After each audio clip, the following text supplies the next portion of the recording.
எப்பா வாயப்பா ஒரு நிமிஷம் அதை வச்சுட்டு வாப்பா. இது அள்ளி கொஞ்சம் போட்டு மொத்தம் உள்ள போட்டுடலாம். நாளைக்கு இந்தியா சுதந்திரம் அடைஞ்ச நாள். ஆமாம்.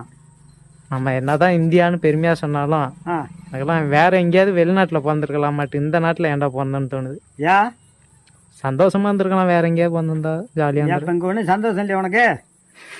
டெய்லி போருக்கு நடக்குதா, குண்டு கண்டு இருந்து விழுவுதா, உயிரை கையில் பிடிச்சிட்டு பயந்துட்டு கிடக்குறியா? அப்படி சொல்லல, சந்தோஷமா தானே இங்கேயும் இருக்க. இல்லை சுதந்திரம் இதெல்லாம் நீ சொல்லப்படாதா. இந்த இதில் எல்லாம் பாதுகாப்பில் இருக்காங்களா அந்த போலீஸ் கூட எனக்கு பேர் வர மாட்டேங்குது. என்னது ராணுவ வீரர் மாதிரி அப்படியே கையில் பிடிச்சி நிற்கிறியா ரா பகலாம் மழையிலையும் பண்ணிலையும். அவங்க கூட சொல்லலாம் என்னன்னு. நாட்டில் பேர் இப்போ வெகு பேர் தண்ணியை போட்டுக்கிட்டு வெட்டி தனமாக கிடக்கிறான், பட்டை புள்ளிகள் கிண்டல் பண்ணிக்கிட்டு கிடக்கிறான். அவங்களுக்குலாம் நம்ம காவா இருக்கமே, நம்ம முன்னால் கண்டவரும் டக்குன்னு ஒரு சூடு சொல்லாமல் நினச்சிட்டு இருப்பாங்க. உனக்கு என்னங்க சுதந்திரமா ஓண்டிக்கிட்டு தானே கிடக்குற. அதுக்கு